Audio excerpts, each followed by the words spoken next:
엄마, 요양원 알아보는 건 어떨까요? 큰아들이 팸플릿을 밀어냅니다. 사람들은 저를 김 과장님이라 불렀습니다. 30년간 책상 앞에 앉아 수백 명을 상담했습니다. 그런데 지금 제 앞에는 요양원 팸플릿이 놓여 있습니다. 행복요양원. 월 300만 원. 70살. 양쪽 무릎은 한 달 전 수술했습니다. 자식 둘이 제 앞에 앉아 있습니다. 며느리도 사위도. 어머니 연금이랑 전세금 합치면 되잖아요. 전세금 2억. 그들의 눈빛에서 읽었습니다. 그 돈을 계산하고 있다는 걸. 평생 남들 인생은 설계해줬지만 정작 제 노후는 이렇게 자식들 앞에서 요양원 팸플릿을 받아드는 신세가 됐습니다. 이제 어디서부터 잘못됐는지 말해보려 합니다. 재무설계사 시절 저는 26에 은행에 입사했습니다. 일반 창구에서 시작해서 5년 후 재무설계팀으로 발령받았습니다. 그때만 해도 여자가 재무설계를 한다는 게 흔한 일은 아니었습니다. 처음엔 고객들도 의아해했습니다. 여자분이 재무설계를 하신다고요? 그런 반응이 많았습니다. 하지만 저는 꼼꼼했습니다. 숫자에 강했고 고객 한 분 한 분의 사정을 귀 기울여 들었습니다. 3년쯤 지나자 입소문이 났습니다. 김 과장한테 맡기면 틀림없어. 고객들이 제 이름을 찾아왔습니다. 노후 상담이 주 업무였습니다. 50대 후반에서 60대 초반 고객들이 퇴직을 앞두고 찾아왔습니다. 김 과장님, 우리 부부 노후 자금이 얼마나 필요할까요? 저는 계산기를 두드렸습니다. 예상 수명, 월 생활비, 의료비, 여가 비용까지 하나하나 따졌습니다. 최소 2억은 있어야 합니다. 3억 정도면 여유롭게 사실 수 있고요. 고객들은 놀랐습니다. 그렇게 많이요? 하지만 제가 보여드리는 계산표를 보면 고개를 끄덕였습니다. 숫자는 거짓말을 하지 않았으니까요. 30년간 제 손을 거쳐간 고객이 수백 명입니다. 그분들의 노후를 설계해 드렸습니다. 연금을 어떻게 받을지, 퇴직금을 어떻게 굴릴지, 보험은 무엇을 유지할지 꼼꼼히 상담해 드렸습니다. 그러면서도 정작 제 노후는 제대로 계산해 본 적이 없었습니다. 남편과 저는 맞벌이였습니다. 큰아들 민수와 작은딸 지영이를 키우느라 정신없었습니다. 학원비, 과외비, 대학 등록금, 돈이 나가는 곳은 한두 군데가 아니었습니다. 여보, 우리 노후자금 좀 모아야 하지 않을까? 남편이 가끔 그런 말을 했습니다. 하지만 저는 이렇게 대답했습니다. 괜찮아요. 우리 둘 다 국민연금 나오잖아요. 퇴직금도 있고, 집도 있고, 그게 전부였습니다. 구체적인 계획은 없었습니다. 남편은 60살에 먼저 세상을 떠났습니다. 갑작스러운 심근경색이었습니다. 그때부터 저는 혼자였습니다. 전 65살에 퇴직했습니다. 퇴직금으로 3,500만 원을 받았습니다. 국민연금은 월 180만 원 정도 나왔습니다. 집은 전세로 2억 정도 받고 있었습니다. 이 정도면 괜찮겠지. 고객들한테는 2억 3억 얘기하면서 정작 저는 이런 식으로 안일하게 생각했습니다. 재무설계 전문가가 본인 노후는 이렇게 대충 계산했습니다. 자식들도 다 컸고 각자 결혼해서 독립했습니다. 저는 혼자 조용히 살면 되겠다고 생각했습니다. 하지만 세상 일이 어디 계획대로 되나요? 퇴직 후 첫 1년은 괜찮았습니다. 아침에 늦잠도 자고 동네 친구들과 커피도 마시고 가끔 등산도 갔습니다. 오랜만에 여유로운 시간이었습니다. 그런데 1년쯤 지나자 무릎이 아프기 시작했습니다. 처음엔 나이 들면 다 그런 거라고 생각했습니다. 파스를 붙이고 약국에서 산 진통제를 먹었습니다.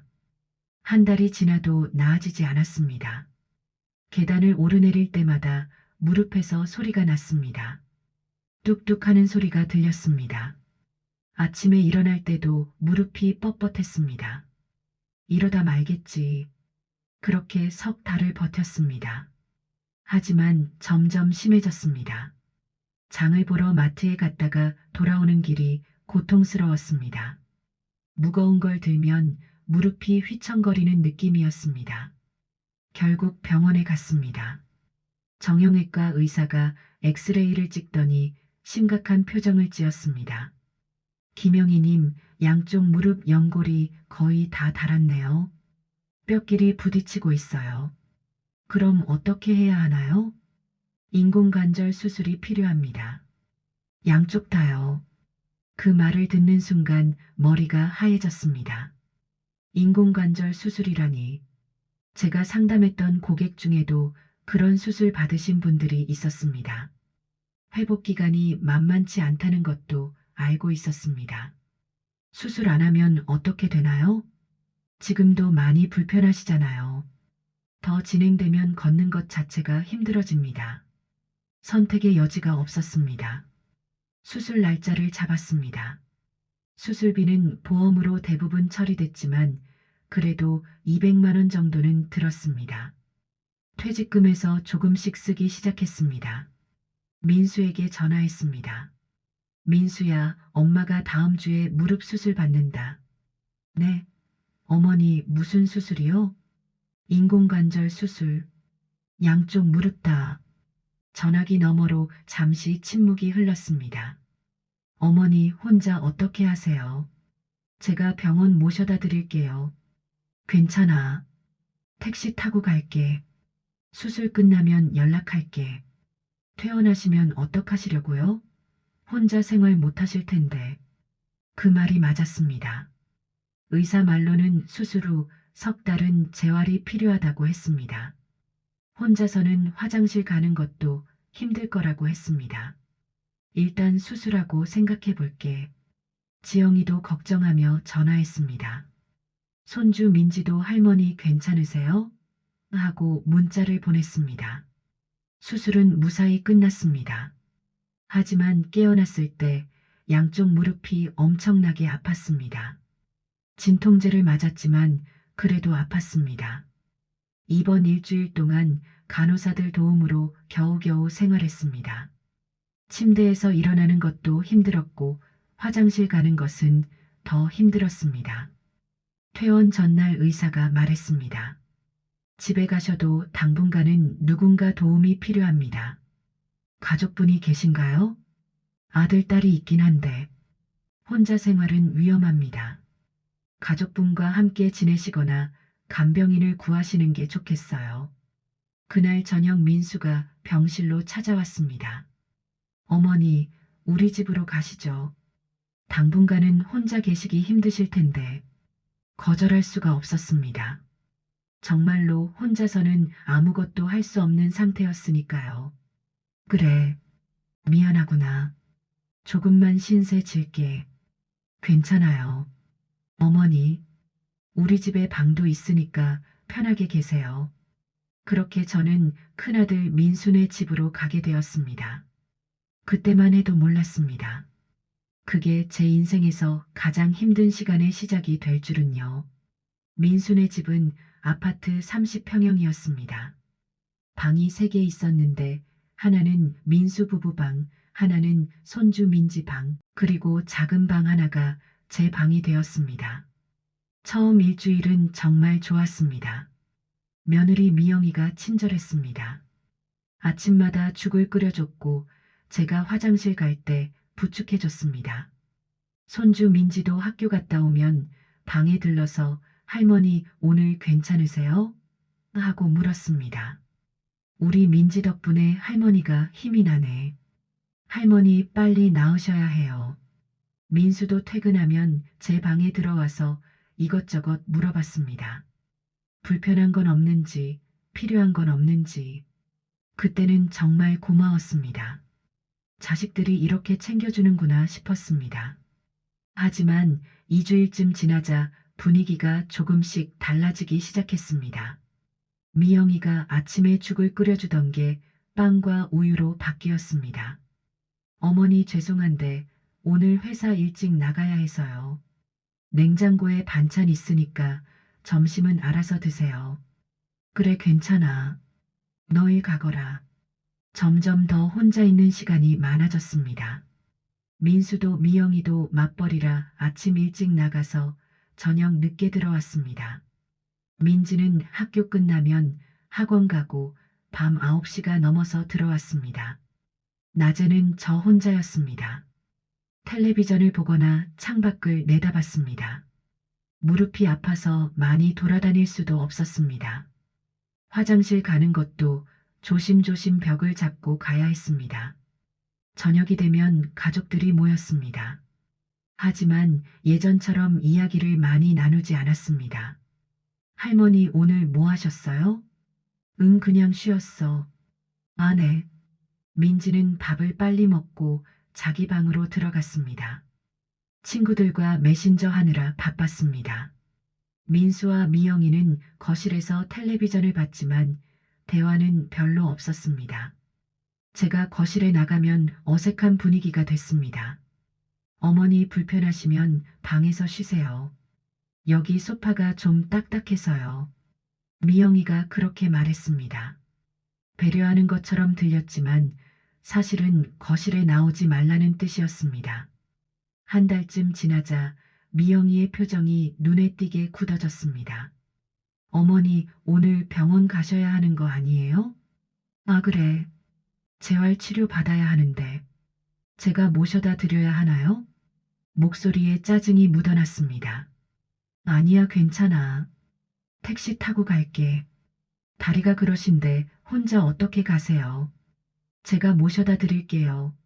말은 그렇게 했지만 얼굴에는 불편한 기색이 역력했습니다. 병원 갔다 오는 내내 말이 없었습니다. 어느 날 저녁이었습니다. 제 방에서 쉬고 있는데 거실에서 미영이 목소리가 들렸습니다. 통화하는 소리였습니다. 엄마 나 진짜 힘들어. 시어머니 오시고 나서 집안 분위기가 완전히 바뀌었어. 귀를 기울였습니다. 아침마다 챙겨드려야 하고 병원도 모셔다 드려야 하고 남편은 퇴근하면 시어머니 방만 들락날락하고 민지도 불편해해. 친구들 집에 못 데려오잖아. 할머니 계시니까 가슴이 철렁 내려앉았습니다. 언제까지 이렇게 살아야 하는지 모르겠어. 요양원이라도 알아봐야 하나. 그 말을 듣는 순간 눈물이 났습니다. 하지만 소리내서 울 수는 없었습니다. 이불을 뒤집어 쓰고 소리 없이 울었습니다. 30년간 재무설계사로 일하면서 수많은 노인 고객들을 만났습니다. 그분들이 하소연하던 말들이 떠올랐습니다. 김 과장님 자식들이 처음에는 잘해줬는데 시간 지나니까 달라지더라고요. 며느리 눈치가 제일 힘들어요. 그때는 남의 일이었습니다. 하지만 이제는 제 일이 됐습니다. 제가 평생 들어왔던 그 말들이 이제는 제 이야기가 되어버렸습니다. 그날 밤 이후로 저는 더 조심스러워졌습니다. 미영이 눈치를 보게 됐습니다. 아침에 일어나도 방문을 바로 열지 않았습니다. 미영이가 출근하는 소리가 들릴 때까지 기다렸습니다. 현관문이 닫히는 소리를 듣고 나서야 조심스럽게 방문을 열었습니다. 화장실도 최대한 빨리 다녀왔습니다. 혹시라도 미영이와 마주칠까봐 신경 쓰였습니다. 밥도 혼자 먹었습니다. 냉장고에 있는 반찬을 조금씩 꺼내서 제 방에서 먹었습니다. 거실에서 먹으면 미영이가 설거지하는 모습을 봐야 했고 그게 미안했습니다. 어머니 식사는 하셨어요? 미영이가 퇴근하고 들어와서 물었습니다. 응, 먹었어. 설거지는요? 내가 했어. 아, 그러셨구나. 대화는 거기까지였습니다. 더 이상 할 말이 없었습니다.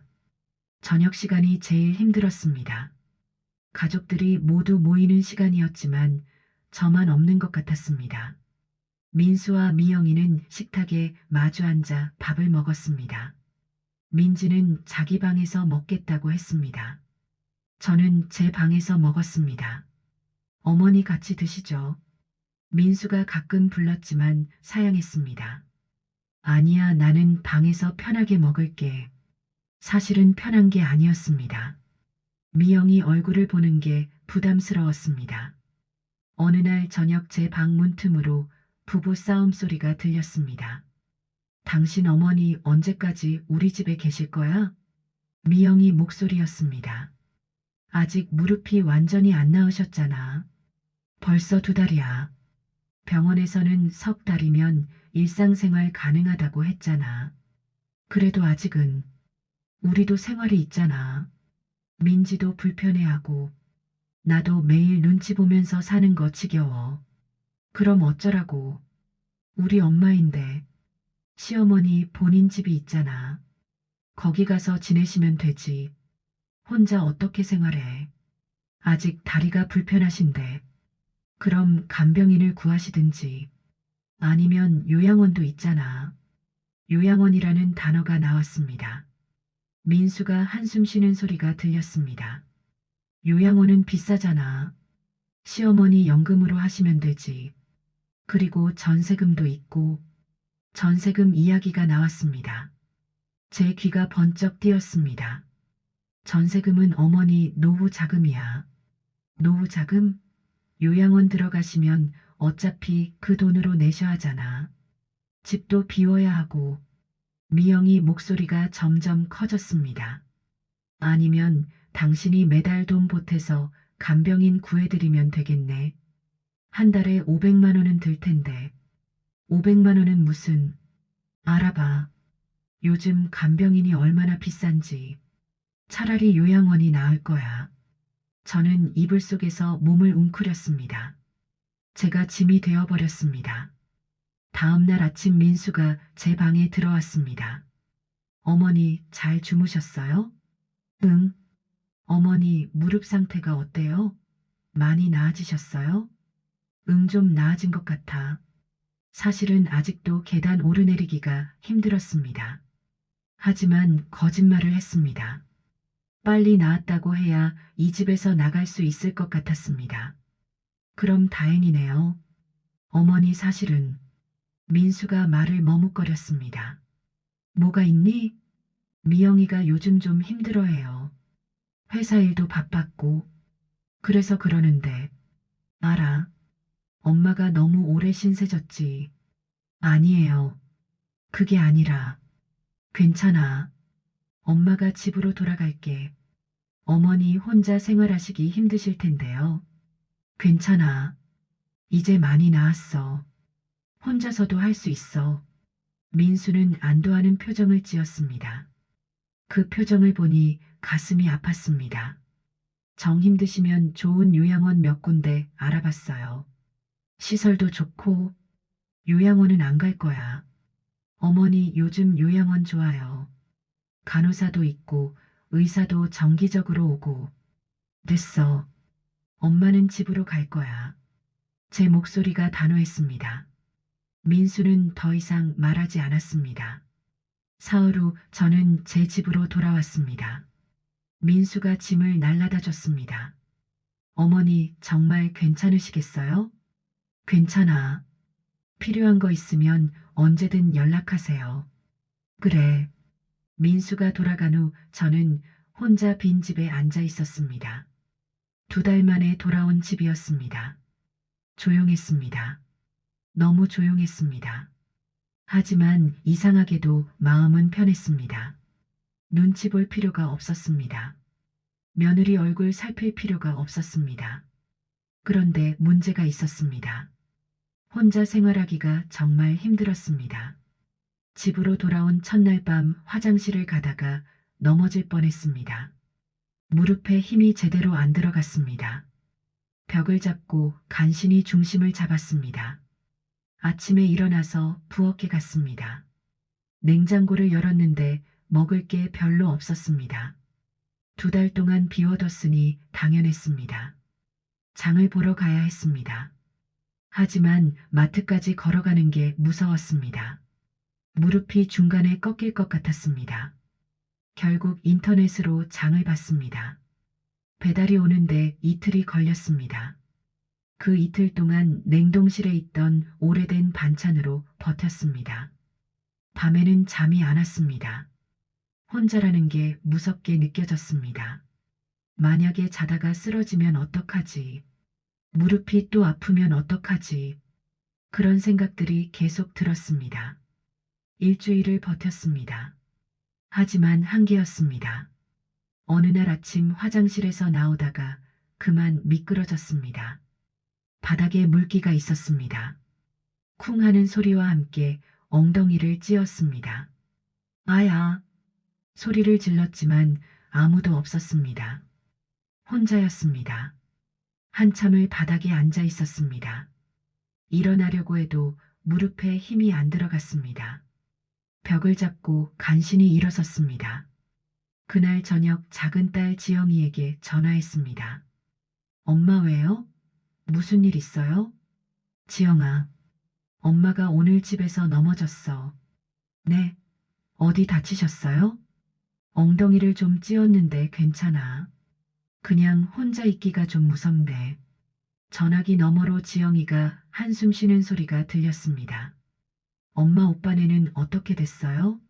거기서 지내시면 되잖아요. 미영이가 힘들어하더라. 더 이상 신세 질 수가 없었어.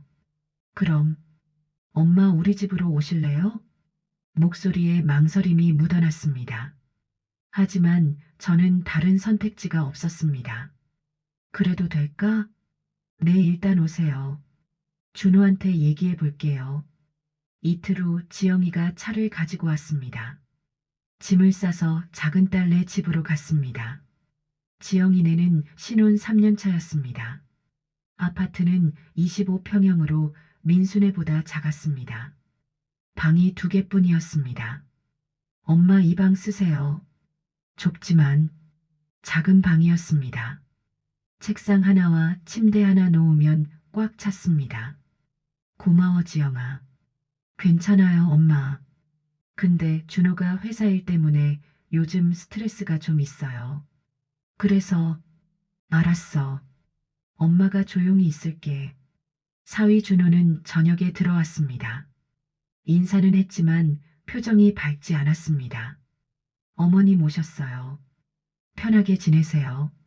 말은 그렇게 했지만 어색했습니다. 처음 며칠은 괜찮았습니다. 지영이가 출근 전에 아침을 차려줬고 저녁에는 함께 밥을 먹었습니다. 하지만 일주일쯤 지나자 준호의 표정이 점점 굳어졌습니다. 여보 나 오늘 회사에서 회식이 있어서 늦을 것 같아.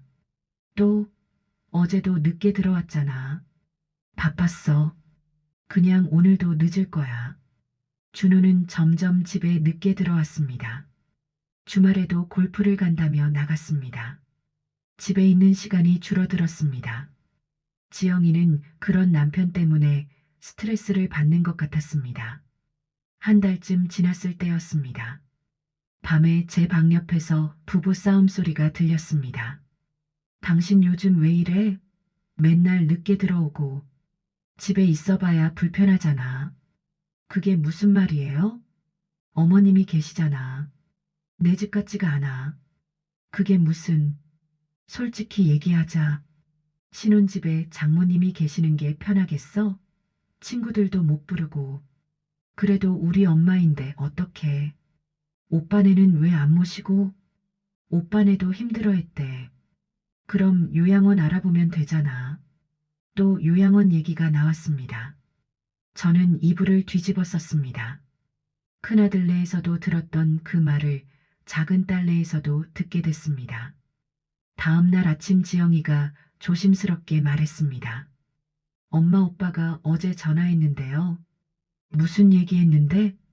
요양원 몇 군데 알아봤대요. 시설이 정말 좋은 곳들이래요. 가슴이 답답했습니다. 지영아 엄마는 요양원 안 갈 거야. 엄마 요즘 요양원 좋아요. 제 친구 할머니도 계시는데 만족하신대요. 엄마가 30년간 노인 상담 일했잖아. 요양원이 어떤 곳인지 너보다 100배, 1000배 더 잘 알아. 그래도 지영아, 엄마 좀 혼자 있고 싶다. 지영이는 더 이상 말하지 않았습니다. 그날부터 저는 결심했습니다. 더 이상 자식들 집에서 눈치 보며 살 수 없다고, 제 힘으로 살 방법을 찾아야 한다고. 일주일 후 민수와 지영이가 함께 찾아왔습니다. 준호도 함께였습니다. 뭔가 중요한 이야기를 하러 온 것 같았습니다. 엄마, 우리가 할 얘기가 있어서 왔어요. 민수가 소파에 앉으며 말했습니다. 뭔데?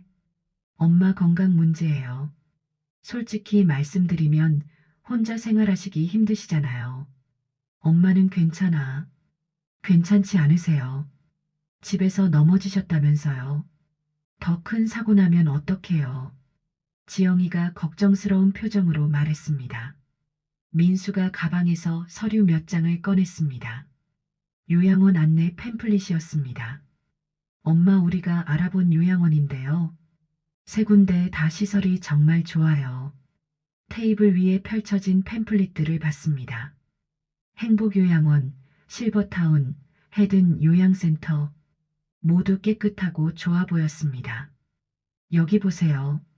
간호사가 24시간 상주하고 의사도 매일 방문해요. 식사도 영양사가 직접 관리하고요. 물리치료실도 있어요. 준호까지 거들었습니다. 비용은 얼마인데? 한 달에 300만 원 정도예요. 비싸긴 하지만 엄마 연금이 180만 원인데 300만 원을 어떻게 내니? 그래서요. 엄마 전세금 있으시잖아요. 전세금 이야기가 나왔습니다. 민수가 계산기를 꺼냈습니다.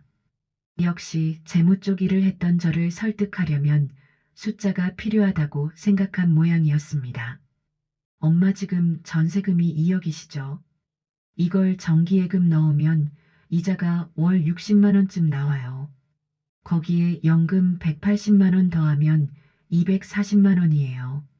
300만 원에서 60만 원만 우리가 보태면 되는 거예요.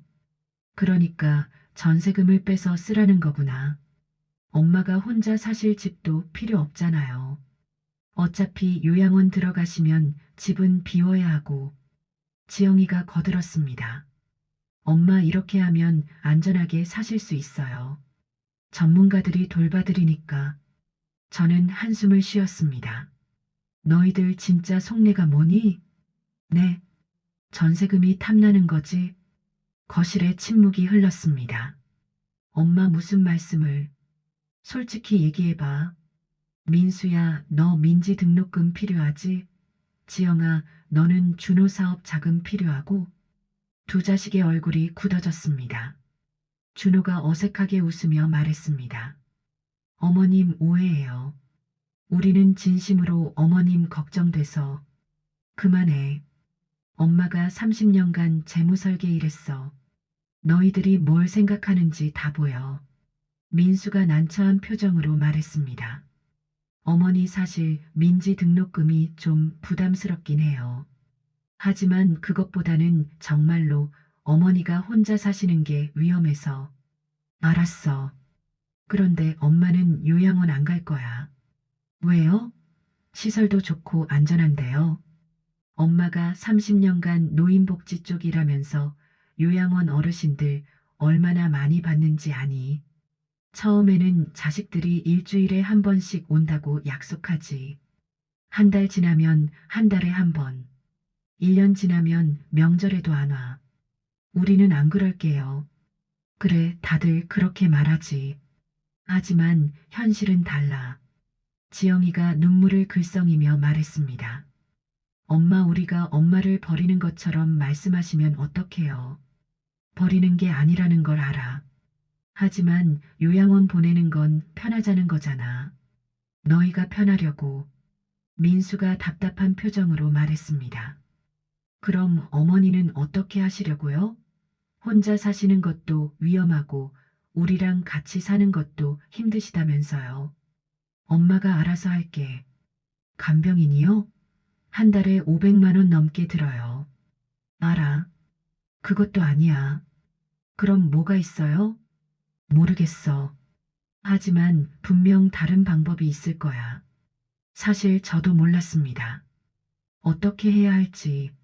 하지만 요양원만은 절대 안 된다는 것만은 확실했습니다. 자식들은 실망한 표정으로 돌아갔습니다. 혼자 남겨진 저는 요양원 팸플릿들을 봤습니다. 사진 속 어르신들은 웃고 계셨습니다. 하지만 저는 알고 있었습니다. 그 웃음 뒤에 숨겨진 외로움을요. 자식들이 돌아간 후 저는 며칠 동안 생각했습니다. 혼자 살 수도 없고 자식들과 살 수도 없고 요양원도 싫다면 남은 건 간병인 뿐이었습니다. 인터넷으로 간병인 알선 업체를 찾았습니다. 전화를 걸었습니다. 안녕하세요. 케어메이트 간병인 알선센터입니다. 네, 간병인 알아보려고 하는데요. 어르신 상태가 어떠신가요? 양쪽 무릎 인공관절 수술했어요. 혼자 생활하기 좀 힘들어서요. 24시간 간병이 필요하신가요? 그게 얼마예요? 일당 15만 원이고요. 한 달이면 450만 원입니다. 숨이 막혔습니다. 450만 원이라니. 좀 더 저렴한 건 없나요? 하루 12시간만 필요하시면 일당 8만 원. 한 달에 240만 원 정도예요. 12시간이면 낮에만 오는 건가요? 네, 보통 오전 8시부터 저녁 8시까지입니다. 제 연금이 월 180만 원인데 간병비가 240만 원이었습니다. 60만 원이 부족했습니다. 일단 12시간으로 해주세요. 네, 내일부터 간병인 배정해 드리겠습니다. 다음날 간병인 박미자 씨가 왔습니다. 60대 초반의 여성이었습니다. 안녕하세요, 김영희님. 제가 앞으로 도와드릴 박미자입니다. 네, 잘 부탁드립니다. 처음 며칠은 괜찮았습니다. 박 씨는 아침에 와서 청소도 해주고 식사도 챙겨줬습니다. 제가 화장실 갈 때도 부축해줬습니다. 고맙습니다. 괜찮아요. 제 일이니까요. 하지만 일주일쯤 지나자 박 씨가 말했습니다. 김영희님, 죄송한데 내일은 나오기 어려울 것 같아요. 다른 분이 대신 오실 거예요. 아, 그러세요? 네, 죄송해요. 다음날 온 간병인은 20대 후반의 젊은 여성이었습니다. 이름은 최지은 씨였습니다. 경험이 적어 보였습니다. 청소를 해도 구석구석 안 되고 식사 준비도 서툴렀습니다. 할머니, 화장실 가실 거예요? 응. 부축해 주는데 힘이 약했습니다. 제가 중심을 잡기 힘들었습니다. 이렇게 하시면 돼요. 제가 오히려 알려줘야 했습니다. 최 씨는 사흘이라고 또 바뀌었습니다. 이번엔 50대 남성 간병인이었습니다. 안녕하세요. 남자 간병인은 처음이라 어색했습니다. 화장실 갈 때 부축받는 것도 불편했습니다. 이렇게 간병인이 일주일에 한두 번씩 바뀌었습니다. 매번 새로운 사람에게 제 상태를 설명해야 했습니다. 제 무릎이 아직 힘이 잘 안 들어가서요. 냉장고에 반찬은 이렇게 정리해 주시면 돼요. 청소할 때 이 부분은 조심해 주세요. 같은 말을 반복하는 게 너무 지쳤습니다. 더 큰 문제는 어느 날 간병인이 아예 오지 않는 날이었습니다. 아침 8시가 지나도 초인종이 울리지 않았습니다.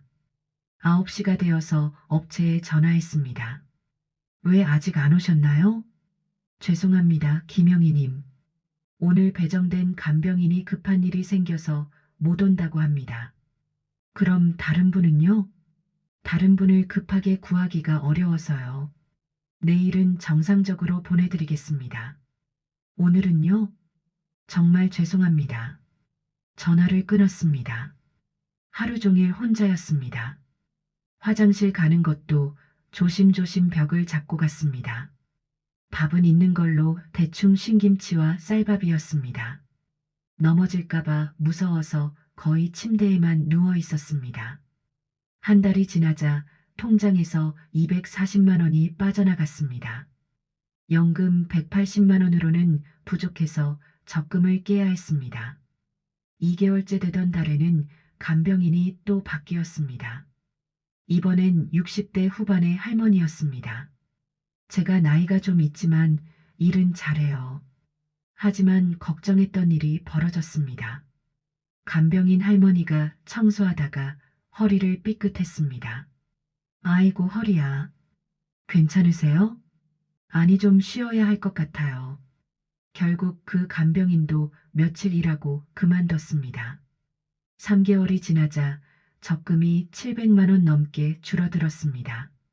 퇴직금으로 모아둔 돈이 눈에 띄게 줄어들고 있었습니다.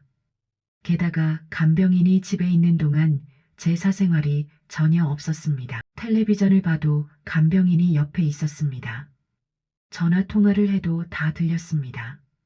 제 방에 있어도 간병인이 수시로 들어왔습니다. 김영희님 괜찮으세요? 필요한 거 없으세요? 고맙긴 했지만 숨이 막혔습니다. 내 집인데 내 집 같지 않았습니다. 어느 날 옛 동료가 전화했습니다. 영희야 오랜만이다. 요즘 어떻게 지내? 그냥 저냥 지내. 간병인이 옆에서 청소하고 있었습니다. 편하게 이야기할 수 없었습니다. 나 지금 좀 불편해서 나중에 다시 전화할게. 그래 알았어. 전화를 끊고 나니 서러웠습니다. 친구 하나 편하게 통화할 수 없는 처지가 됐습니다. 4개월째 되던 어느 날 저는 결심했습니다. 이렇게 살 수 없다고. 간병인도 답이 아니라고. 요양원은 싫고 간병인은 돈이 너무 많이 들고 혼자 사는 건 위험하고. 대체 어떻게 해야 하는 거야? 밤에 홀로 앉아 울었습니다.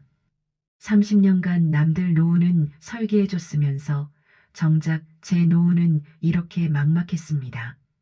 하지만 포기할 수는 없었습니다. 분명 다른 방법이 있을 거라고 믿었습니다. 간병인을 그만두고 나서 며칠 후 민수에게서 전화가 왔습니다. 어머니 간병인 그만두셨다면서요? 응. 돈도 너무 많이 들고 자꾸 바뀌어서 힘들더라. 그럼 이제 어떻게 하실 거예요? 엄마가 알아서 할게. 어머니 솔직히 말씀드리면 걱정돼요. 그래서 그러는데 민수가 말을 멈췄습니다. 뭔데? 어머니 전세 사시는 집 말이에요. 그거 정리하시는 건 어때요? 집을 정리하라고? 네. 어차피 어머니 혼자 사시기 힘드시잖아요. 전세금 빼서 그 돈으로 안전하게 사시는 게 나을 것 같아서요. 전세금 이야기가 본격적으로 나왔습니다. 그 돈으로 뭘 하라는 거니? 요양원 들어가시면 되잖아요. 한 달에 300만 원이니까 전세금 2억으로 5년은 거뜬히 사실 수 있어요. 계산을 다 해온 모양이었습니다. 그리고 사실은 민지 대학 등록금이 좀 부담이 돼서요. 전세금 중에 일부만 빌려주실 수 있으면. 드디어 본심이 나왔습니다. 얼마? 5천만 원만요. 나중에 제가 꼭 갚을게요. 민수야, 엄마 전세금이 엄마 노후 자금이야. 알아요. 그래서 빌리는 거잖아요. 갚을게요. 언제? 3년 안에요. 3년이면 민지가 대학 졸업할 때쯤이었습니다. 그때까지 기다리라는 얘기였습니다. 민수야, 엄마가 30년간 재무설계 일하면서 본 게 얼마나 많은지 아니. 자식한테 돈 빌려줬다가 못 받은 어르신들 수도 없이 봤어. 어머니, 저는 그런 사람 아니에요. 그래, 다들 그렇게 말하지. 하지만 현실은 달라. 어머니가 저를 믿지 못하신다는 거예요? 믿음의 문제가 아니야. 현실적으로 내가 3년 안에 5천만 원을 갚을 수 있겠니? 민수는 대답하지 못했습니다. 전화를 끊고 이틀 후 이번엔 지영이에게서 전화가 왔습니다. 엄마 통화 괜찮으세요? 응. 엄마 사실 오빠한테 들었어요. 전세금 얘기. 그래. 엄마 오빠가 지금 정말 힘들어요. 회사에서도 구조조정 얘기 나오고 민지 등록금도 있고. 그래서 엄마가 좀 도와주시면 안 될까요? 오빠 정말 절실해요. 지영아, 그럼 너는? 저요? 너도 필요한 거 있지? 전화기 너머로 잠시 침묵이 흘렀습니다. 사실은 준호가 사업을 하나 시작하려고 해요. 자영업이요. 얼마 필요한데? 3천만 원이요. 엄마, 우리는 빌리는 것도 아니에요. 그냥 투자라고 생각하시면 돼요. 나중에 사업 잘 되면 배로 돌려드릴게요. 두 자식이 똑같은 생각을 하고 있었습니다. 제 전세금을요. 지영아, 엄마 말 잘 들어봐. 엄마가 평생 노인복지 쪽 일하면서 상담했던 어르신들 얘기해 줄게. 엄마, 박할아버지라고 계셨어. 아들한테 아파트 한 채 물려주고 전세금 3억도 다 줬어. 사업 자금으로 쓰라고. 알지? 그분이 지금 어디 계시는지? 요양원이야. 아들은 사업 망하고 나서 연락도 안 해. 명절에도 안 와. 우리는 그렇지 않을 거예요. 이 할머니도 계셨어. 딸 둘한테 재산 반반 나눠줬어. 집도 팔아서 현금으로 줬지. 지금은 딸들이 서로 떠넘기다가 결국 요양원 보냈어. 엄마, 우리랑 비교하지 마세요. 비교가 아니야. 이게 현실이야. 엄마가 30년간 봐온 현실이라고. 지영이가 울먹이는 목소리로 말했습니다. 엄마, 그럼 우리 엄마가 돈밖에 안 보여요? 우리가 그렇게 나쁜 자식들이에요? 나쁜 자식이 아니야. 하지만 돈 문제는 달라. 가족이라고 해서 무조건 믿으면 안 돼. 엄마, 정말 서운해요. 전화가 끊겼습니다. 그날 밤 저는 오래된 수첩을 꺼냈습니다. 재무설계사 시절 적어뒀던 메모들이었습니다. 빨간 펜으로 크게 적힌 글씨들이 보였습니다. 절대 자식한테 경제권 넘기지 말 것. 재산 다 주고 버림받은 사례 마이너스 김호, 박오, 이호. 자식 믿지 말 것. 돈 앞에서는 가족도 없다. 제가 직접 쓴 글씨들이었습니다. 고객 상담하면서 뼈저리게 느꼈던 교훈들이었습니다. 그런데 정작 저는 지금 자식들 앞에서 흔들리고 있었습니다. 5천만 원쯤은 빌려줘도 되지 않을까? 3천만 원은 투자라고 생각하면 그런 생각이 계속 들었습니다. 하지만 수첩을 보니 정신이 번쩍 들었습니다. 안 돼. 절대 안 돼. 일주일 후 민수와 지영이가 함께 집으로 찾아왔습니다. 어머니, 우리 얘기 좀 해요. 뭔데? 전세금 말이에요. 우리가 욕심 부리는 거 아니에요. 정말로 필요해서 그래요. 엄마도 필요해. 어머니는 연금 있으시잖아요. 연금 180만 원으로 어떻게 살아? 병원비 나가고 생활비 나가면 남는 거 없어. 민수가 답답한 표정으로 말했습니다. 그럼 어머니 전세금은 어떻게 쓰실 건데요? 그냥 통장에 넣어두실 거예요? 그래. 엄마, 노후 자금으로 쓸 거야. 노후 자금이요? 어머니 나이가 이제 70인데 앞으로 얼마나 더 사실지도 모르는데 그 돈을 다 쓰실 수 있을까요? 그 말에 화가 났습니다. 민수야, 그게 무슨 말이니? 엄마가 빨리 죽기를 바라는 거야? 아니에요. 그게 아니라 엄마는 앞으로 20년은 더 살 거야. 건강하게. 그 20년 동안 쓸 돈이 필요하다고. 지영이가 나섰습니다. 엄마, 우리가 효도할게요. 매달 용돈도 드리고.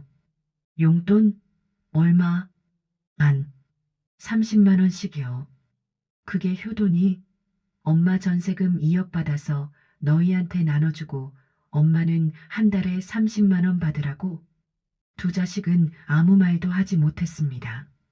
저는 단호하게 말했습니다. 엄마 전세금은 엄마 거야. 너희 줄 생각 없어. 포기해. 자식들이 돌아간 후 저는 며칠 동안 집에만 있었습니다. 전화도 받지 않았습니다. 민수도 지영이도 연락했지만 받지 않았습니다. 침대에 누워 천장만 바라봤습니다. 대체 어떻게 해야 하지? 요양원은 싫었습니다. 간병인은 돈이 너무 많이 들었습니다. 자식들과 사는 건 더 이상 불가능했습니다. 혼자 사는 건 위험했습니다. 사흘째 되던 날 밤 문득 생각이 들었습니다. 나는 30년간 재무설계사였어. 수백 명의 노후를 설계해줬어. 그런데 내 노후는 왜 설계 못하지? 침대에서 일어나 서재로 갔습니다. 재무설계사 시절 모아둔 자료들이 있었습니다. 노인복지 관련 책자, 정부 지원제도, 주택정책 자료들. 밤새 자료를 뒤졌습니다. 노인주거지원제도, 실버타운, 공공임대주택, 요양시설. 하나하나 읽어 내려갔습니다. 제 눈에 띄는 게 있을까 싶어서였습니다. 새벽 3시쯤 됐을 때 한 자료가 눈에 들어왔습니다. LH 고령자 복지주택. 예전에 고객 상담할 때 잠깐 본 적이 있었습니다. 하지만 자세히 알아본 적은 없었습니다. 인터넷으로 검색했습니다. 만 65세 이상 어르신을 위한 공공임대주택. 월 임대료 18만 원부터 18만 원? 다시 읽어봤습니다. 착각이 아니었습니다. 월 18만 원이 맞았습니다. 요양원이 300만 원, 간병인이 240만 원인데 복지주택은 18만 원이라니. 더 찾아봤습니다. 보증금 1,000만 원 내외. 무장애 설계로 휠체어 이용 가능. 비상벨 시스템 구비. 생활지원사 주 2회 방문. 심장이 빠르게 뛰었습니다. 이거다. 이게 답이다. 다음날 아침 일찍 주민센터에 갔습니다. 무릎이 아팠지만 지팡이를 짚고 걸었습니다. 주민센터 복지과에 들어갔습니다. 어서 오세요. 직원이 반갑게 인사했습니다. 자세히 보니 낯익은 얼굴이었습니다. 정씨? 어머, 김영희 선생님, 오랜만이에요. 정미경 씨였습니다. 제가 재무설계사로 일할 때 자주 만났던 주민센터 직원이었습니다. 그동안 잘 지내셨어요? 응.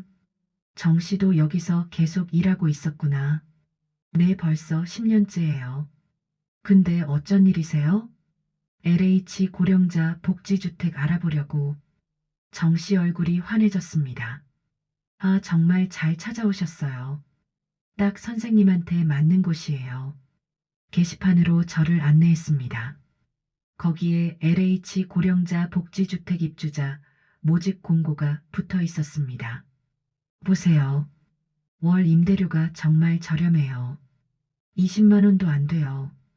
보증금은 1,000만 원에서 1,500만 원 정도요. 일반 전세에 비하면 정말 싸죠. 입주 조건이 어떻게 되나요? 정 씨가 안내 책자를 가져왔습니다. 만 65세 이상이면 신청 가능하고요. 소득이 일정 기준 이하여야 해요. 선생님은 연금만 받으시니까 조건 충족하실 거예요. 경쟁이 심하지 않나? 심하긴 한데요. 그런데 선생님은 가산점 받으실 수 있어요. 가산점? 네. 사회기여자 항목이 있어요. 사회복지사나 공공기관에서 오래 일하신 분들한테 가산점을 줘요. 선생님 은행에서 30년 일하셨잖아요. 재무설계팀이었는데 그것도 되나? 당연하죠. 금융기관도 공공성 있는 일이에요. 게다가 노인복지 관련 업무셨으니까 더 유리하실 거예요. 희망이 보였습니다. 시설은 어때요? 정 씨가 사진을 보여줬습니다. 화장실에 안전바 있고요. 비상벨도 있어요. 복도도 넓어서 휠체어 다니기 편하고요. 생활지원사는 뭐 하는 사람이에요? 주 2회 방문해서 어르신들 안부 확인하고 필요한 거 도와드려요. 병원 예약이나 장보기 같은 것도요. 요양원처럼 단체 생활하는 건 아니고요. 아니에요. 완전히 독립된 공간이에요. 원룸 형태예요. 선생님 혼자 사시는 거예요. 다만 같은 건물에 비슷한 처지의 어르신들이 계시니까 외롭지 않으시고요. 제가 원하던 바로 그것이었습니다. 독립적인 공간, 적은 비용, 안전 시스템. 신청 어떻게 해요? 여기 서류 작성하시면 돼요. 제가 도와드릴게요. 그 자리에서 바로 신청서를 작성했습니다. 이름, 생년월일, 주소, 가족관계, 소득 현황, 재산 현황, 경력 사항을 적는 란이 있었습니다. 오은행 재무설계팀 30년 근무. 손이 떨렸습니다. 30년간 남들 노후는 설계해주고 정작 제 노후는 이렇게 막막했는데 이제야 길이 보이는 것 같았습니다. 다 작성하셨어요? 응. 심사 기간이 한 달 정도 걸려요. 서류 심사 통과하시면 면접도 있고요. 알았어. 고마워, 정씨. 천만에요. 선생님 꼭 되셨으면 좋겠어요. 주민센터를 나오는데 가슴이 두근거렸습니다. 이거다. 이게 내 길이다. 집에 돌아와서 달력에 표시했습니다. 한 달 후, 그날이 제 인생이 바뀌는 날이 될지도 몰랐습니다. 신청하고 2주일이 지났습니다. 매일 휴대폰을 확인했습니다. 문자가 올 때마다 가슴이 두근거렸습니다. 3주일째 되던 날 오후 휴대폰이 울렸습니다. 김영희님, LH 주택공사입니다. 네, 말씀하세요. 고령자 복지주택 입주 서류 심사 결과 알려드립니다. 숨을 멈췄습니다. 축하드립니다. 1차 서류 심사에 통과하셨습니다. 정말요? 네. 다음 주 화요일 오전 10시에 면접 심사가 있습니다. 방문해 주시기 바랍니다. 네, 꼭 가겠습니다. 감사합니다. 전화를 끊고 나서 눈물이 났습니다. 희망이 보였습니다. 일주일 후 면접을 보러 갔습니다. LH 사무실에는 저 같은 어르신들이 여러 명 앉아 계셨습니다. 제 차례가 됐습니다. 김영희님 들어오세요. 3명의 심사위원이 앉아 있었습니다. 앉으세요. 신청서 보니까 은행 재무설계팀에서 30년 근무하셨네요. 네, 그렇습니다. 어떤 일을 하셨나요? 고객들 노후 상담을 했습니다. 연금 설계, 자산 관리, 보험 상담 같은 거요. 그렇게 전문가셨는데 왜 복지주택을 신청하셨나요? 솔직하게 말했습니다. 남들 노후는 설계해줬지만 정작 제 노후는 준비하지 못했습니다. 자식들은 요양원을 권하지만 저는 독립적으로 살고 싶습니다.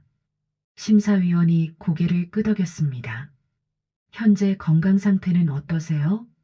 무릎 인공관절 수술했습니다. 하지만 일상생활은 가능합니다. 가족관계는요? 아들, 딸 하나씩 있습니다. 다들 독립했고요. 왜 가족과 함께 살지 않으세요? 그 질문에 잠시 멈칫했습니다. 며느리, 사위 눈치 보며 사는 게 힘들었습니다. 제 공간에서 제 방식대로 살고 싶습니다. 심사위원들이 서로 눈빛을 교환했습니다. 알겠습니다. 결과는 일주일 내로 통보해 드리겠습니다. 일주일이 정말 길게 느껴졌습니다. 마침내 그날이 왔습니다. 김영희님, 최종 합격하셨습니다. 입주 날짜는 한 달 후입니다. 감사합니다. 정말 감사합니다. 기쁨에 벅차올랐습니다. 민수에게 전화했습니다. 민수의 엄마다. 네, 어머니. 무슨 일이세요? 엄마가 좋은 소식이 있어. 뭔데요? LH 고령자 복지주택에 합격했어. 전화기 너머로 잠시 침묵이 흘렀습니다. 복지주택이요? 응. 한 달 후에 입주해. 어머니, 그게 뭐예요? 국가에서 저소득 노인들한테 제공하는 임대주택이야. 월세가 18만 원밖에 안 돼. 18만 원이요? 응. 보증금도 1,000만 원이면 되고. 민수 목소리가 굳었습니다. 그럼 어머니 지금 사시는 집 전세는 어떻게 하실 건데요? 당연히 빼야지. 전세 계약 해지하고 전세금 받아서 보증금 내고 나머지는 엄마 노후 자금으로 쓸 거야. 어머니, 잠깐만요. 그 얘기는 저희한테 먼저 상의하셔야죠. 왜 상의를 해? 엄마 집인데. 아니, 그게 아니라 전세금 얘기했잖아요. 민지 등록금이랑 제 사업 자금. 민수야, 그 얘기는 끝났어. 엄마 전세금은 엄마가 쓴다고 했잖아. 어머니, 그래도 이렇게 급하게 결정하시면. 급한 게 아니야. 엄마가 한 달 동안 고민하고 알아본 거야. 전화를 끊었습니다. 다음 날 민수와 지영이가 함께 찾아왔습니다. 표정이 심각했습니다. 어머니, 복지주택 얘기 들었어요. 응, 솔직히 말씀드릴게요. 반대예요. 왜? 지영이가 나섰습니다. 엄마, 복지주택이 어떤 곳인지 알아요? 저소득층 사는 곳이에요. 알아. 엄마가 거기 가시면 체면이 어떻게 돼요? 은행에서 30년 일하신 분이. 체면보다 현실이 중요해. 민수가 답답한 표정으로 말했습니다. 어머니, 거기 가시면 어떤 사람들이 사는지 모르잖아요. 위험할 수도 있어요. 위험하긴. 다 엄마 같은 어르신들이야. 그래도 요양원이 더 안전하잖아요. 요양원은 300만 원이야. 복지주택은 18만 원이고. 돈 문제예요? 저희가 보태드린다니까요. 얼마를? 한 달에 300만 원 중에 너희가 100만 원씩 200만 원 보태준다 쳐. 몇 년이나 할 수 있겠니? 두 자식은 대답하지 못했습니다. 1년? 2년? 그 이후에는 부담스러워서 발길 끊기겠지. 어머니, 우리가 그럴 사람들이에요? 사람은 다 그래. 엄마가 30년간 봐왔어. 처음엔 다 그렇게 약속하지. 하지만 시간 지나면 달라져. 지영이가 울먹였습니다. 엄마, 우리를 그렇게 못 믿으세요? 믿음의 문제가 아니야. 현실적으로 불가능한 거야. 너희도 생활이 있고 애들도 키워야 하잖아. 민수가 본심을 드러냈습니다. 그럼 어머니 전세금은요? 엄마가 쓴다니까. 전부요? 왜? 일부는 너희 주라고. 어머니가 쓰실 때가 뭐가 있어요? 보증금 1,000만 원 내면 1억 9천만 원이 남잖아요. 그게 엄마 노후 자금이야. 노후 자금이요? 어머니 나이가 70인데요. 그래서 엄마가 곧 죽을 것 같니? 아니, 그게 아니라. 민수야, 엄마는 앞으로 20년은 더 살 거야. 그 20년 동안 병원비도 들고 생활비도 필요해. 1억 9천만 원 있어도 빠듯해. 지영이가 계산기를 꺼냈습니다. 엄마 계산해 봤어요. 한 달에 100만 원씩 써도 1억 9천만 원이면 15년 이상 써요. 100만 원으로 어떻게 살아? 병원비는? 약값은? 갑자기 큰 병 나면? 그때는 저희가 도와드린다니까요. 싫어. 엄마는 너희 손 안 빌릴 거야. 거실에 무거운 침묵이 흘렀습니다. 민수가 한숨을 쉬며 말했습니다. 알겠어요. 어머니 마음대로 하세요. 하지만 나중에 후회하셔도 몰라요. 후회 안 해. 이게 엄마가 선택한 길이니까. 두 자식은 서운한 표정으로 돌아갔습니다. 현관문이 닫히고 혼자 남았습니다. 가슴이 아팠지만 후회는 없었습니다. 제 인생은 제가 선택하는 거니까요. 한 달이 빠르게 지나갔습니다. 이사 준비를 했습니다. 집주인에게 전세 계약 해지 통보를 했습니다. 이사 가시나 봐요? 네. 새 집은 어디로요? LH 복지주택으로요. 집주인이 놀란 표정을 지었습니다. 복지주택이요? 거기는 저소득층 사는 곳 아니에요? 네, 그런데요. 아니, 은행에서 일하셨다면서요. 연금도 받으시고. 제 선택이에요. 더 이상 설명하고 싶지 않았습니다. 전세금 2억이 통장에 들어왔습니다. 보증금 1,000만 원을 제외하고 1억 9천만 원이 남았습니다. 민수에게 문자가 왔습니다. 어머니 전세금 들어오셨죠? 정말 저희 도와주실 생각 없으세요? 답장하지 않았습니다. 지영이한테도 왔습니다. 엄마 마음 바뀌시면 언제든 연락 주세요. 기다릴게요. 문자를 지웠습니다. 이사 날이 왔습니다. 짐은 많지 않았습니다. 복지주택이 원룸 형태라 큰 가구는 가져갈 수 없었습니다. 침대, 옷장, 작은 책상, 텔레비전. 그게 전부였습니다. 이사짐 센터 직원이 물었습니다. 가족분은 안 오세요? 혼자 갈 거예요. 그러세요. 복지주택에 도착했습니다. 5층짜리 건물이었습니다. 제 호수는 3층 305호였습니다. 엘리베이터를 타고 올라갔습니다. 복도가 넓었습니다. 휠체어가 다닐 수 있을 만큼 여유로웠습니다. 문을 열었습니다. 원룸이었습니다. 작았지만 깨끗했습니다. 부엌, 화장실, 작은 거실 겸 침실. 화장실에 들어가 봤습니다. 안전바가 양쪽에 설치돼 있었습니다. 비상벨도 보였습니다. 이걸 누르면 관리실로 연결된대요. 이사짐 센터 직원이 설명해 줬습니다. 짐을 다 들여놓고 나니 오후 2시쯤 됐습니다. 혼자 남았습니다. 창문을 열었습니다. 바깥이 보였습니다. 작은 공원이 있었고 산책하는 어르신들이 보였습니다. 조용했습니다. 하지만 외롭지 않았습니다. 이제 내 집이구나. 눈치 볼 필요 없는 내 공간. 며느리 얼굴 살필 필요 없는 내 집. 초인종이 울렸습니다. 문을 열자 60대 초반으로 보이는 여성이 서 있었습니다. 안녕하세요. 저는 생활지원사 이은주라고 해요. 아, 네. 들어오세요. 오늘 입주하셨죠? 불편한 건 없으세요? 네, 괜찮아요. 혹시 필요하신 거 있으면 언제든 연락 주세요. 제 번호 드릴게요. 명함을 받았습니다. 저는 주 2회 방문해요. 화요일하고 금요일이요.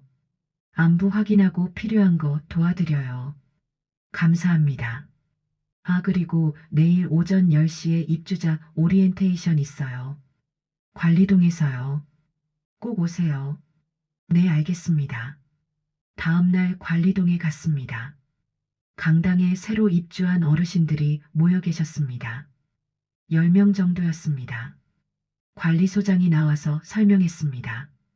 여러분 입주를 축하드립니다. 저희 복지주택은 어르신들이 안전하고 독립적으로 생활하실 수 있도록 만들어진 곳입니다.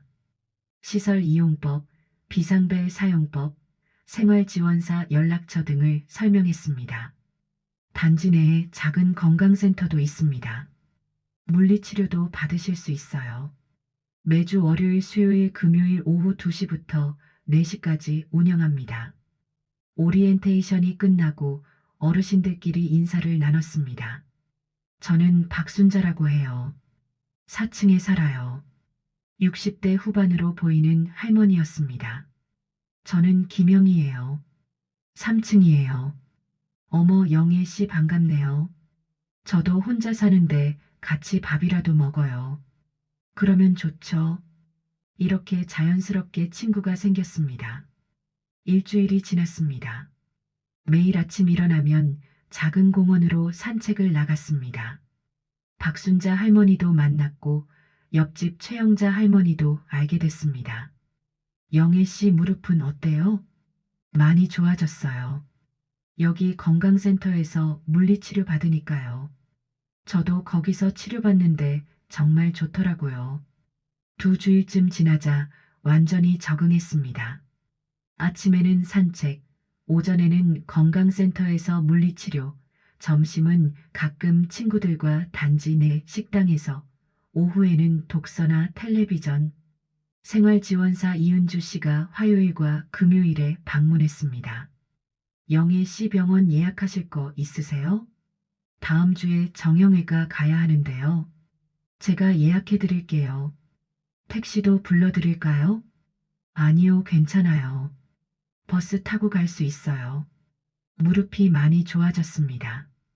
이제는 지팡이 없이도 걸을 수 있었습니다. 한 달이 지났을 때 임대료 청구서가 왔습니다. 월 임대료 18만 원, 연금 180만 원에서 18만 원을 내고도 162만 원이 남았습니다. 생활비로 충분했습니다. 전세금 1억 9천만 원은 정기예금에 넣어뒀습니다. 만약을 위한 비상금이었습니다. 2달째 되던 어느 날 지영이에게서 전화가 왔습니다. 엄마 잘 지내세요? 응. 그곳 생활은 어때요? 좋아. 아주 좋아. 정말요? 불편한 건 없으세요? 없어. 친구들도 생겼고 물리치료도 받고. 그럼 한번 놀러 가도 돼요? 그래 와봐. 일주일 후 지영이가 찾아왔습니다. 준호도 함께였습니다. 엄마 여기네요? 응. 들어와. 작은 공간을 둘러보던 지영이가 놀란 표정을 지었습니다. 엄마 생각보다 괜찮은데요? 깨끗하고. 그치? 화장실 안전바도 있고 비상벨도 있네요. 준호도 둘러봤습니다. 어머님 여기 좋은 것 같아요. 관리도 잘 되고. 그래, 엄마가 잘 선택한 거지? 지영이가 미안한 표정으로 말했습니다. 엄마 저희가 처음에 반대해서 미안해요. 엄마 결정이 맞았어요. 괜찮아. 엄마 건강도 좋아 보이세요. 응. 여기 물리치료 받으니까 무릎이 많이 나아졌어. 지영이와 준호가 돌아간 후 며칠 뒤 민수에게서도 전화가 왔습니다. 어머니 지영이한테 들었어요. 거기 괜찮으시대요. 응. 저도 한번 가봐도 될까요? 그래. 민수도 찾아왔습니다. 처음 보는 표정이었습니다. 미안함과 안도가 섞여 있었습니다. 어머니, 여기 정말 좋네요. 그치? 제가 처음에 너무 이기적이었어요. 죄송해요. 알아. 됐어. 앞으로 자주 올게요. 천천히 와. 너도 바쁘잖아. 자식들과의 관계가 조금씩 회복되고 있었습니다. 복지주택에 입주한 지 벌써 6개월이 지났습니다. 매일 아침 6시에 일어납니다. 창문을 열고 환기를 시킵니다. 간단히 아침을 먹고 7시쯤 단지 내 작은 공원으로 산책을 나갑니다. 박순자 할머니, 최영자 할머니와 함께 30분쯤 걷습니다. 무릎이 많이 좋아져서 이제는 지팡이도 필요 없습니다. 영애 씨 오늘도 일찍 나왔네. 응, 아침 공기가 좋아서 우리 오늘 점심 같이 먹을까? 그래, 내가 된장찌개 끓일게. 서로의 집을 오가며 함께 식사하는 게 일상이 됐습니다. 외롭지 않습니다. 비슷한 처지의 친구들이 있으니까요. 화요일과 금요일에는 생활지원사 이은주 씨가 방문합니다. 영애 씨 이번 주 병원 예약 있으시죠? 응. 목요일에 정형외과 가야 해. 제가 택시 불러드릴게요. 몇 시에 출발하실래요? 괜찮아. 버스 타고 갈게. 그래도 무릎이 이제 괜찮아. 많이 좋아졌어. 정말로 많이 좋아졌습니다. 건강센터에서 꾸준히 물리치료를 받은 덕분입니다. 수요일 오후에는 단지 내 도서관에서 특별한 시간을 갖습니다. 제가 시작한 무료 재무 상담입니다. 영애 씨 연금 받는데 저축은 어떻게 해야 해요? 적금보다는 정기예금이 나아요. 이자율이 더 높거든요. 근데 돈이 필요하면 어떡해요? 그럴 때를 대비해서 3개월짜리로 나눠서 넣으세요. 그럼 3개월마다 만기가 돌아오니까 필요할 때 찾을 수 있어요. 30년간 쌓은 재무 지식을 나누는 시간입니다. 보람됩니다. 누군가에게 도움이 된다는 게 기쁩니다. 민수와 지영이는 한 달에 한 번씩 찾아옵니다. 전세금 얘기는 더 이상 꺼내지 않습니다. 엄마 건강하시니까 좋네요. 응. 엄마 여기서 아주 잘 지내. 다행이에요. 처음엔 걱정했는데 걱정 마. 엄마는 괜찮아. 손주 민지도 가끔 찾아옵니다. 할머니, 여기 좋은데요? 저도 나중에 이런 데 살래요. 그래, 민지도? 네. 할머니처럼 독립적으로 살고 싶어요. 손주가 제 선택을 이해해준다는 게 고마웠습니다. 매달 임대료 청구서가 옵니다. 18만 원, 요양원 300만 원, 간병인 240만 원에 비하면 정말 적은 돈입니다. 연금 180만 원에서 임대료 18만 원 내고 나면 162만 원이 남습니다. 생활비로 충분합니다. 전세금 1억 9천만 원은 정기예금에 넣어뒀습니다. 이자로 월 60만 원쯤 나옵니다. 병원비나 갑작스런 지출에 대비하는 돈입니다. 자식들 손 안 빌리고 살 수 있습니다. 당당합니다. 지난주에는 주민센터 정미경 씨가 찾아왔습니다. 선생님 덕분에 복지주택 문의가 많이 늘었어요. 그래, 네. 선생님 보고 용기 얻으신 분들이 많대요. 제 선택이 다른 분들에게 도움이 됐다니 뿌듯했습니다. 오늘 이 이야기를 하는 이유는 여러분께 알려드리고 싶어서입니다. 요양원만이 답이 아닙니다. 간병인만이 답이 아닙니다. 자식들 집에서 눈치 보며 사는 것만이 답이 아닙니다. LH 고령자 복지주택이라는 선택지가 있습니다. 만 65세 이상이면 신청할 수 있습니다. 소득이 일정 기준 이하면 됩니다. 보증금은 1,000만 원에서 1,500만 원. 월 임대료는 18만 원에서 20만 원 정도입니다. 무장애 설계라 휠체어도 다닐 수 있고 화장실에는 안전바가 있습니다. 비상벨도 있어서 응급 상황에 대처할 수 있습니다. 생활지원사가 주 2회 방문해서 안부 확인하고 필요한 것 도와줍니다. 하지만 간섭은 하지 않습니다. 독립적으로 생활할 수 있습니다. 가산점 제도도 있습니다. 사회복지사, 교사, 공무원처럼 사회에 기여한 경력이 있으면 가산점을 받습니다. 주민센터에 가서 물어보세요. 정보를 얻으세요. 신청하세요. 저처럼 30년간 재무 전문가로 일했던 사람도 노후 준비를 제대로 못했습니다. 하지만 포기하지 않았습니다. 방법을 찾았습니다. 여러분도 할 수 있습니다. 지금 60대라면 아직 시간이 있습니다. 지금 70대라도 늦지 않았습니다. 자식들에게 짐이 되지 않으면서도 당당하게 살 수 있는 방법이 있습니다. 노후는 부자가 되는 시간이 아닙니다.